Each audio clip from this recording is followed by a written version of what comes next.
Everything's recording now. Perfect. Okay.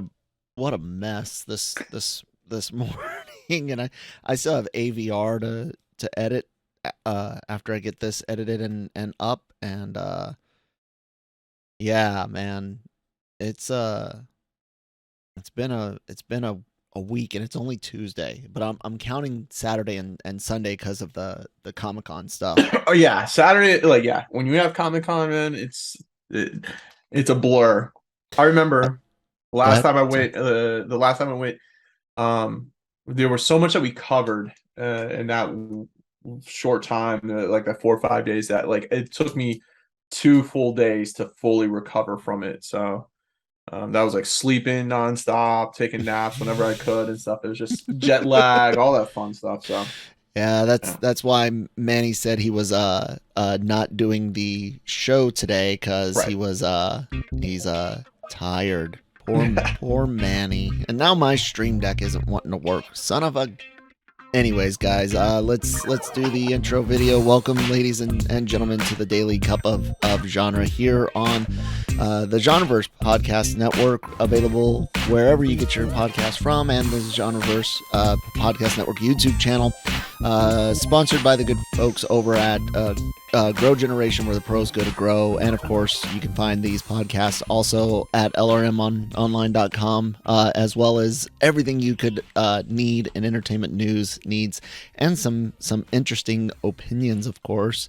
I'm Kyle Malone at that Kyle Malone, and on Twitter, joined by Shockey at LRM_Shockey. At least I managed to mark out your Manny's name There you today, go. but I was hoping I would have made your name tag to slide in there No worries. before the show, but OT ran a little bit long today, and that's all right. But hey, guys, we got some new subscribers. I know most of you are anime fans because I can see which videos you're subscribing to. But if you take a chance here on some of the other shows, thanks. Hope you take a look at all of our great shows, things on Marvel and Star Wars and everything that you can really imagine. So yeah, it's pretty good channel if I say so myself. I don't know. What do you think about it, Shockey? Are we I a good mean, channel? yeah, since we branched out and created the Genreverse Podcast Network and created a YouTube page, I want to say thanks to everyone who's been watching, subscribing, and stuff like that. Because I mean, this is a lot of blood, sweat, and tears, especially from Kyle, to put this all together. So we Thanks. really appreciate everyone that's even watched just a minute of our shows and stuff. It's fun. It's what we want. It's kind of a little dream of ours. Yeah, I mean, it really is. My son has expressed interest in doing videos, not necessarily genreverse videos, but his own Lucas Yeah. things. And I was like, I told him yesterday, if he started a channel and it did well, I was like, until you're a teenager, your dad's agent and management fees are 25%. There you I said, go. once you could actually start spending the money, I'll go to the like normal 15. But in all seriousness, I did tell him, whatever money he does get, 50% of it would have to go towards like college and funds like that, because while me being 100% disabled through the VA and my army stuff, he gets tuition paid for, but he'll Nice. also have to deal with books, board, all of Right. that, and All that extra stuff. Yep. that's expensive. And so if he does do a channel, if he became successful after I took my 25 and then 15%, 50% of what's left over has to go for the few. That seems reasonable though, right? Yeah. I mean, it's Seems better than mature. Macaulay Culkin's parents went to what they did to him. So Oh, and I told him it would basically your daddy's gonna help you with all of that, right? Yeah, I speak myself in third often with my kid. It's like I'm gonna help you with all of that, and time is money, literally. So, right. and plus when you're so young, you don't need that much. I do find it kind of messed up, some of the stories you hear about parents and the way they treat their kids when they do get money. Right. Anyway. So not a whole lot on the agenda today, hence we're sitting here talking about kids and YouTube channels that don't even exist yet. But there was some news that broke last night. I don't know if you'd call it breaking, but some news from yesterday into today. The Eragon Dragon book series was very, very popular back in the early 2000s. Had a movie made about it and everything. It was one of the like fastest selling books in at that time in recent history for them. Disney Plus is going to be bringing a TV series for it. Two things. One, this is yet another fantasy thing. We've got the Rings of Power. We've got the Wheel of Time. Yep. There's been several fantasy movies. Of course, keeping Harry Potter in the mix of things. Did you read this book, and where do you think it's going to fit in along those other big fantasy TV series, man? I did not read Eragon. One of the few people that didn't, or like, I remember when it came out, it was very popular, with especially my age group. I just didn't have time to pick it up, and like you said, there's so much sci-fi fantasy out there that it just didn't interest me whatsoever. But I know that there is a big following. I know that when was the movie made? Was that like 2009? I don't remember. I'll take a look. Eragon movie. It was 06, December 15th, 06. So I remember around that time that it didn't do amazing box office numbers, but the fans that went and saw it, like, it's got like kind of that cult following. Really? Ish. It's I tell you where you see a lot of fans show up is not the major conventions, but like, so Dragon Con, of course, will be one where you'll see a couple panels focused on Eragon, the books. They always do a midnight screening of it, or a late night screening of it. Wow. One of the nights there too and stuff. Yeah, it wasn't too popular, but there is like a kind of a following. I mean, there's a cult following for Jay and Silent Bob, and a couple others. So. Like that. So I mean, there's always a group of fans for one set of movies. I don't know, because there's Willow, right? The Disney Plus is that's the movie, right? They're gonna do. I believe it's a movie. Okay. So there's Willow, Percy Jackson, also Disney Plus, and now Eragon. No, Willow will be a series. Oh, okay. Yep. That's even more interesting there. So you're gonna have 3 series kind of in that same realm, ish, with fantasy on Disney Plus, where say like Amazon is pushing all their chips in all in one with the Rings of Power, and Wheel of Time's on HBO. Amazon. It's Amazon. Amazon Prime. Okay. Prime as well. Okay, yeah. So HBO Max is the only one that's not really into. They got their House of the Dragon. I mean, that's right, House of the Game of Thrones. It's like, what the hell am I thinking? Oh my gosh, there's too many damn dragons. I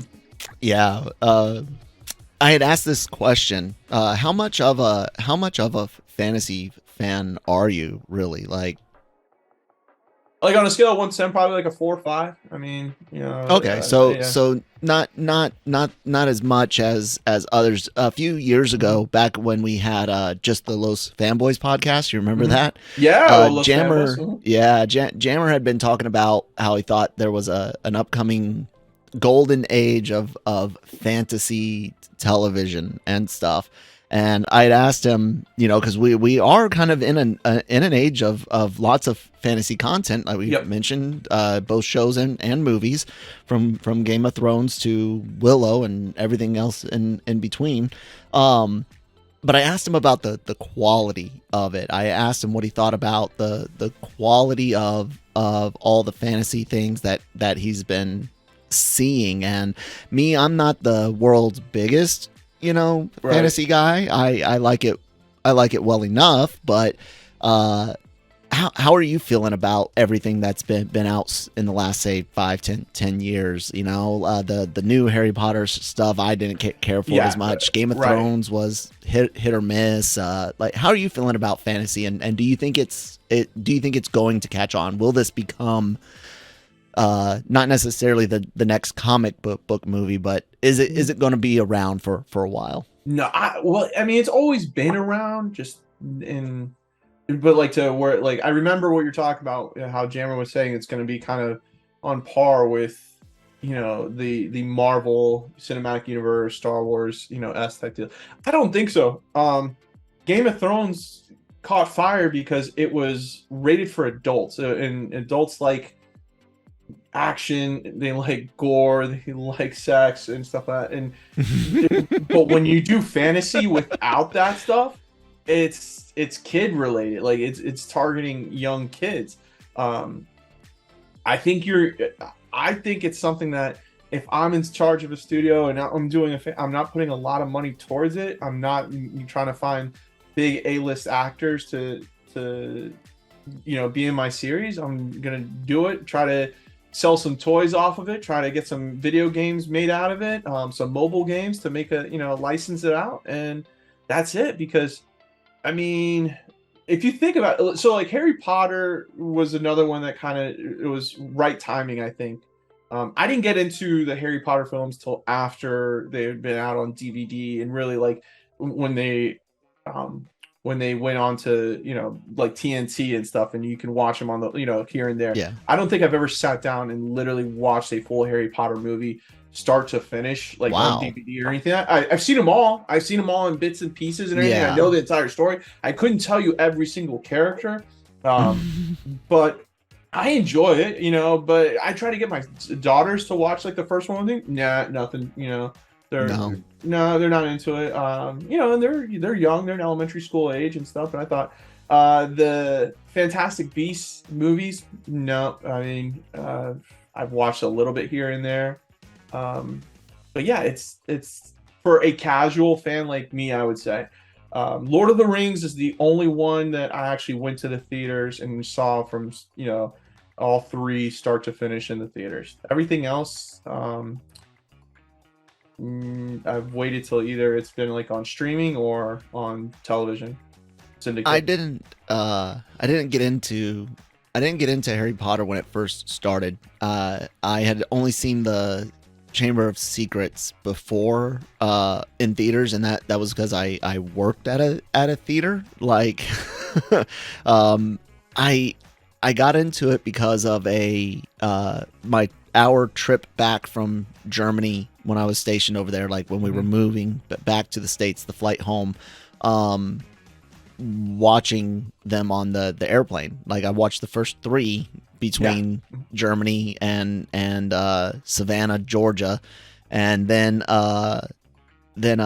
immediately felt like I needed to watch the rest of them. So we did over the next like 2 or 3 days, and I like those. They're fun. I can't read the books. It's just, it doesn't really appeal to me. But the movies were entertaining enough. The new ones are awful. The Fantastic Beasts stuff is just, I can't stand. It was so pointless. It felt so pointless, and you're telling stories that really don't.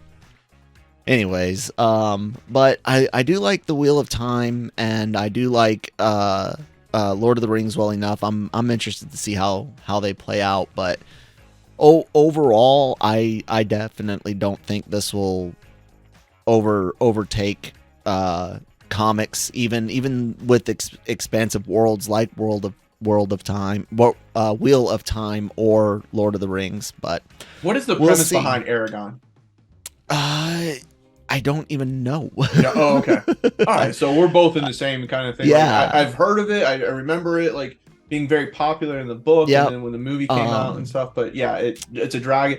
The only dragon movie I think I've seen like in theaters in my lifetime was Dragonheart with Dennis Quaid and I remember John that. Connery. Yeah, I remember that. The series says it will be based on the Eragon series, on the Christopher Poloni Paolini, I'm sorry if I messed up the name, young adult series, The Inheritance Cycle. And Eragon is the first of 4 books in that. The Inheritance Cycle tells the story of a farm boy named Eragon who discovers an egg that hatches into a dragon he names Saphria. Through their bond and the help of his mentor Brahm, Eragon learns to be a dragon rider, an ancient order that had long been thought to be wiped out by the evil king Galbatorix. God, fantasy name. This is like a kid version of Game of Thrones, but I know it came. Yeah. So Eragon and Saphria set out to defeat Galbatorix and free the land of Alagacia from his tyranny. So yeah, standard issue fantasy fare. Yeah. Gosh, well, I mean, how do you come up with these names? I want to know. Like, I don't know. We gotta get like Jammer on or someone and be like, when you're creating, because he does write this stuff. Like when you're creating a new world and you're doing like this stuff, like how do you figure out a name? Like, I don't know, but I couldn't figure out a sweet segue to this ad from our sponsors over at Grow Generation, but I think that one was pretty decent. Yep. Grow Generation, where the pros go to grow. For all of your cultivation needs, Grow Generation has the right products, service and staff to make your grow successful. Go to www.growgeneration.com, where the pros go to grow. Awesome. Great. Thank you guys for sponsoring the episode. Link in the description box below. Back when the Daily COG was doing its first run of 130 some odd episodes, we did Tech Tuesdays quite often, and usually that would devolve into something with video games because, well, it's us, so it's got to be kind of geeky, and I'm the only like real like tech geek here. You got Apple fans and stuff in the genreverse and LRM, but hey, I like gaming. Do you like gaming? Yes, love gaming. Okay. Do you like open world games, like adventure games and adventure RPG games? I do. It's been a while since I've done like an open world game, like Horizon Zero Dawn, Breath of the Wild. Well, how would you feel about a Black Panther open world adventure game from the people that brought us Shadow of Mordor and Shadow of War from Middle Earth? Yeah, Monolith. Rumor coming from Jeff Grubb. I do not know personally the hit rate of Mr. Grubb, but says that we can expect a open world Black Panther game from Monolith, makers of Shadow of Mordor and Shadow of War. What do you think about that, man? I like it. I think that the Marvel Avengers game that just has come out a couple of years ago. Yeah, and they keep trying to put some updates to it and stuff, and keep plugging along to try to get more fans of them. It's not that great. It's not that good. Marvel games, for whatever reason, it's been a lot of misses and very few hits. I mean, the Spider-Man games, are the most consistent. Yeah, the going all the way back to when Spider-Man 2, I think, hit for 1. The PS2 for the movie games, but even the first like Spider-Man game on the PS1 where it wasn't open world, that was still a lot of fun. Right. Yeah, so it's always fun, and then it kind of, I could see it somewhat like try to do something similar to that, where it's a Spider-Man open world concept. Batman Arkham Knight series, where as Black Panther, taking on 50 villains at one time and stuff. So I enjoy those games more than say like the Marvel Avengers games and stuff. I'm excited for this one if it does come true. I started playing the Guardians game, which is essentially Avengers but only Guardians characters. I started playing through that, and it's more of the same. It's all right. I liked the Ultimate Alliance games on the PS3. The one on Switch went cartoony, which is fine. It's comic comic books, but because it was on Switch and that's my son's system primarily, I just never really stuck with it. You know, it's sitting down there. I would love to play it with him more, but he's not into it. I honestly miss, like you mentioned, how hit or miss the games could be. Like the Iron Man game from the movies, not great. And the Thor game from the movie, not great. All of those movies, man, like they produced games, but none of them did well. And you're just like, how is it not doing well? Like, you've got Iron Man, that's a fighting game and a fighting game combined. How could that not work? And how come we haven't gotten another shot at it? There's been like the VR thing, but that was okay. Did you play the Shadow of War or Shadow of Mordor games? Shadow of Mordor, I did. Yeah, I liked them. They were fun. Combat was fun. Combos good. Like, I can see a lot of that carrying over for this. Yeah, I mean, I agree with you on that.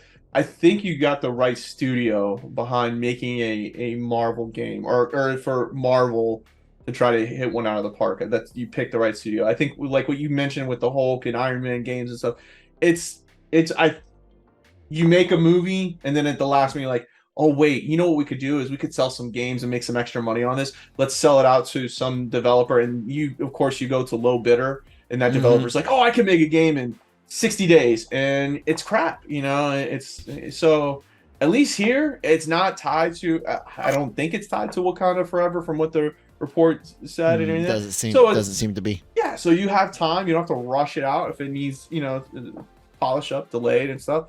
But yeah, it's I'm for it. I think that's as much as I love the Spider-Man games, it's kind of been played out. So it's a new hero, new take on villains, new, you know, premise, all behind it. So it gets fans excited. Yeah. This of course doesn't have any official announcement, but we did get an official announcement a couple of shit. You're good. A few months ago about the Wolverine. Yeah. The Wolverine game. I mean, I kind of have the feeling that even though they're, I don't know, is Crystal Dynamics or Square Enix doing the Wolverine one? And Square Enix, I think, is. I mean, are they Black Panther seems like a good character to pick, but yeah, is Wolverine really going to be all that great without the X-Men to tag along with? Yeah, I'm with you on that, because like with Black Panther, you can almost do what like the Batman Arkham Knight series did, and give a bunch of gadgets to him. So like you upgrade the suit, you know, the suit gets more powers. Insomniac, by the way, for Wolverine. Wolverine, okay. So if you go that route and you can upgrade the Black Panther suit and do all these extra things, yeah. So like in Spider-Man as well, kind of does that in some of the, you know, the games. You develop more fighting abilities and stuff. With Insomniac and Wolverine, you got to make that, I think, more horror based. I think it's got to be more like scare tactics almost than anything else. If it's a generic like action beat 'em up, then it's gonna be, you can't really do anything. What are you gonna do? Give his bone claws adamantium? You know, change his suit from the brown and yellow to the yellow and blue? I don't know. Yes. Like, you know, is that going to keep players entertained long enough? Now, if you do a scare tactic style, horror style video game with Wolverine, yeah. Yeah. And also like sneaking around and stuff isn't his thing. And in a lot of action games, you want to present people the opportunity to do stealth stuff because it adds replay. It creates a different way to play the game. And if it's just a straight brawler, it's not necessarily going to be what you want to play. I mean, those are like arcade games, you know. Yeah, when exactly. You're just brawling. It's Marvel versus Capcom, or you know the generic fighting games that we've like side scrollers and stuff. Yeah, which have their place. Oh my I used gosh, to play the hell out of X-Men sides. games. Yes. That was You amazing. remember the Captain America and the Avengers when like Hawkeye and Cap would be on the gliders and Yep. shooting arrows and shields and stuff. Good times. I miss the arcade, man. Like I know. legitimately miss going and dropping a roll of quarters into machines. Yep, taking a $5 bill, going to the quarter machine, getting a bunch of quarters, putting them in your pocket, and just walking around and going from one arcade machine to the next. That was many hours spent in an arcade at the mall while my parents shopped.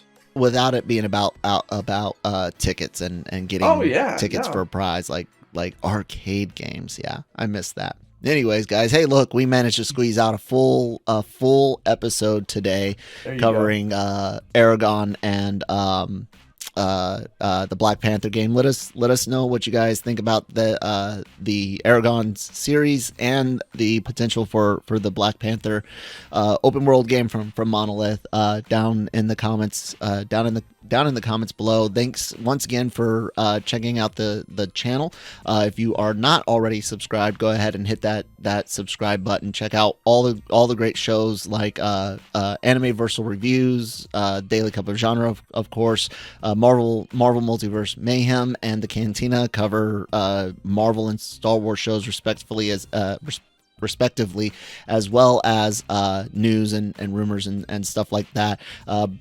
Breaking Geek Radio, the podcast are there every week, usually doing kind of like this, but long form, anything in entertainment, and they usually have a movie or series to review. All of our shows go up on the I already said the YouTube channel, up on whatever podcast you got. Also on YouTube, I do genre shot trailer reactions and things like that. So yeah, follow on Apple or Spotify, whatever you use. Leave us some reviews.